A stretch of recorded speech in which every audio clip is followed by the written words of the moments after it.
Bonjour, bienvenue à l'exposition Jean Vendôme, artiste joaillier, présentée par l'École des Arts Joailliers. L'idée est de faire découvrir au grand public une partie de l'œuvre de cet homme qui a révolutionné l'art du bijou depuis les années 1950. Donc Jean Vendôme est né en 1930. À l'âge de 13 ans, il est rentré dans l'atelier de son oncle pour apprendre le métier de joaillier. Par la suite, dès l'âge de 18 ans, il ouvre son premier atelier et en même temps, il va étudier la sculpture et le dessin à l'École des Beaux-Arts. Il va aussi étudier la gémologie et va avoir une vision très jeune, très nouvelle en fait du bijou. Son but, ça va être de s'affranchir des règles, d'aller explorer en fait le monde des minéraux d'une manière complètement différente de ce que fait la joaillerie traditionnelle. Donc il va penser son œuvre d'une manière extrêmement personnelle et proposer aussi une nouvelle conception en fait de la beauté en joaillerie. Donc, dans cette première vitrine qui présente donc une sélection donc, de bagues assez révolutionnaires, je vous propose de m'arrêter sur cette bague ferret, très intéressante parce que donc, elle peut se porter en pendentif d'une part et d'autre part en bague. Donc vous voyez cette forme en fait qui s'articule, entièrement sertie de tourmaline. La tourmaline, c'est une des gemmes fétiches de Jean Vendôme, c'est une des gemmes qui l'inspire le plus. Souvent, il la travaille en tranches et il va la sertir de manière à ce que, quand la lumière passe à travers, on ait un peu l'impression d'un vitrail coloré.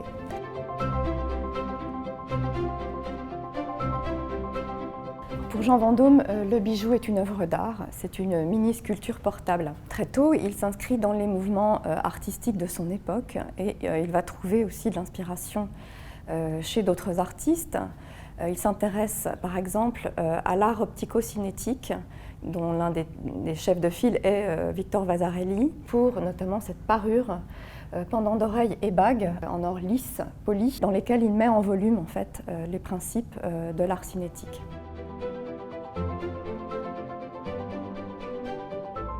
Sa relation aux artistes démarre dès les années 1950. Jean Cocteau va entrer dans son atelier et lui commander un bijou particulier. Il arrive avec une pépite d'or. Cocteau aime l'aspect brut, la texture de cette pépite et Jean Vendôme en fait, va réfléchir à la manière de reproduire l'effet visuel de la pépite en travaillant sur l'or fondu et martelé. Et il crée sa première ligne, pépite, et nous en avons donc ici un exemple dans ce sautoir en or texturé, technique qui sera appelée par la suite or sauvage, utilisée notamment par des joailliers comme Pierre Sterlet, Chaumet, Kuczynski.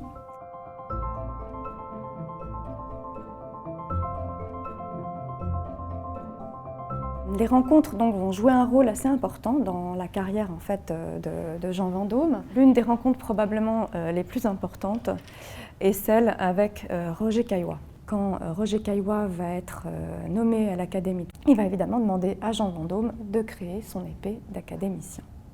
Que nous avons l'immense privilège en fait, d'avoir réussi à obtenir pour cette exposition, puisque cette épée est aujourd'hui conservée au Musée des Confluences de Lyon. On peut s'approcher de l'épée pour décrypter les différents symboles qui ont été mis en œuvre par Jean Vendôme pour son ami Roger Caillois. Vendôme était particulièrement admiratif des créations de la nature et en particulier donc, de ces dendrites arborescentes assez fréquentes dans les agates et dans les quartz. Ce quartz est incrusté de grenats de Bohême en référence à Alena Caillois, la seconde épouse de Roger qui était d'origine tchèque. Ces grenats forment le motif d'une pieuvre stylisée, symbole de l'intelligence pour Roger Caillois. La poignée est constituée d'une tourmaline, symbole du Brésil, pays où Roger Caillois se rendait souvent. Le tour de force de Jean Vendôme dans cette épée, c'est la lame, qui est partiellement évidée, comme vous pouvez le voir, sur toute une partie de la longueur, de manière à pouvoir constituer un vitrail de gemmes. Les épées ont souvent un côté un peu convenu et ennuyeux. Celle-ci est un véritable chef-d'œuvre.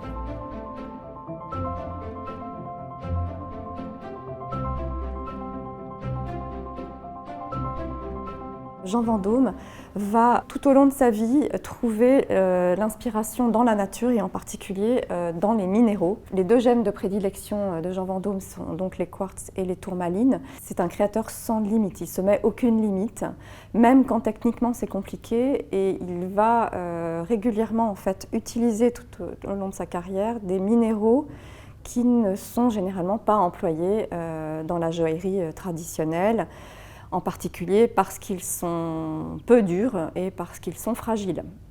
Donc, dans cette vitrine, on peut voir quelques exemples particulièrement intéressants de ces choix, qui sont en fait des choix esthétiques très forts de la part de l'artiste. On va commencer avec la couleur peut-être qui nous frappe le plus dans la vitrine, qui est ce vert lumineux extrêmement intense, qui est le vert d'une gemme qu'on appelle la dioptase. La dioptase, c'est un minéral, c'est un silicate de cuivre.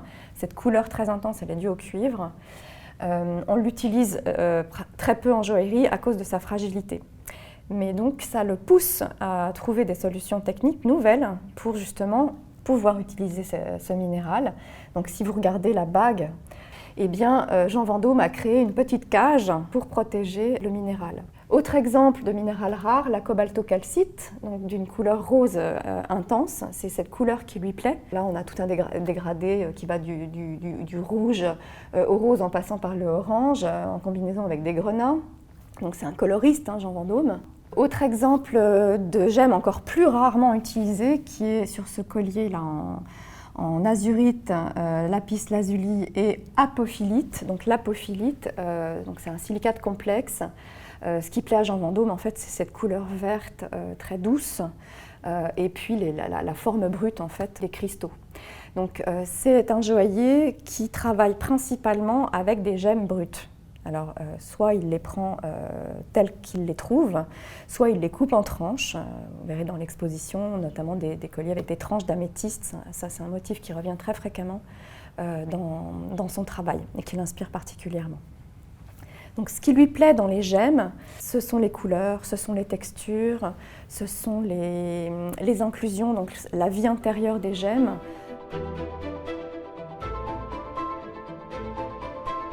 Ce qui lui parle, en fait, c'est la nature artiste. Alors, il s'inspire essentiellement des minéraux, mais les gemmes organiques aussi l'inspirent beaucoup.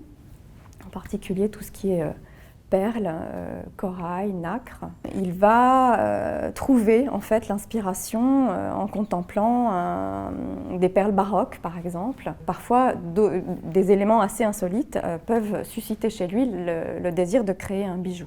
Par exemple, ici, dans cette vitrine, on a deux exemples de colliers réalisés avec des pinces de tourteau. Il en réalisera un certain nombre au cours de sa vie.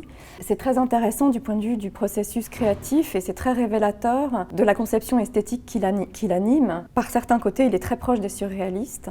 D'ailleurs, il a travaillé avec Salvador Dali autour du bijou. Jean Vendôme, ici, va très très loin. Il ose des choses qu'aucun autre artiste avant lui n'avait fait.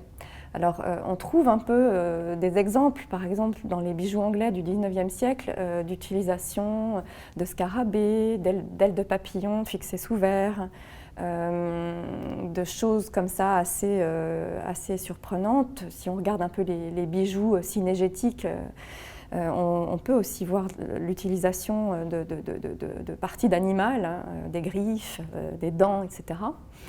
Mais les pinces de tourteau, c'est quand même unique dans l'histoire de l'art et du bijou employé de cette manière-là. La beauté, selon Jean Vendôme, n'est pas une beauté classique avec un respect des proportions et de la symétrie, ça ne l'intéresse pas. Des choses qui peuvent nous paraître assez étranges vont susciter chez lui le désir de réaliser un bijou. Ce qu'il cherche, c'est une beauté susceptible de susciter de l'émotion. Ces bijoux ne sont pas des pièces d'investissement qu'on va ranger dans un coffre.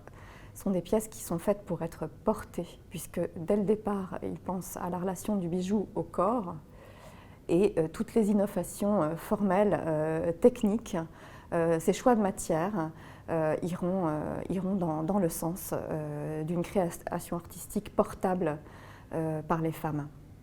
L'objectif aussi de Jean Vendôme, c'est de réussir à magnifier des matériaux qui, en tant que tels, ne sont pas forcément considérés comme beaux, mais en les travaillant, en les combinant avec d'autres, en jouant sur les effets de matière, de texture, de couleur, il arrive à créer quelque chose de nouveau, de surprenant, d'émouvant.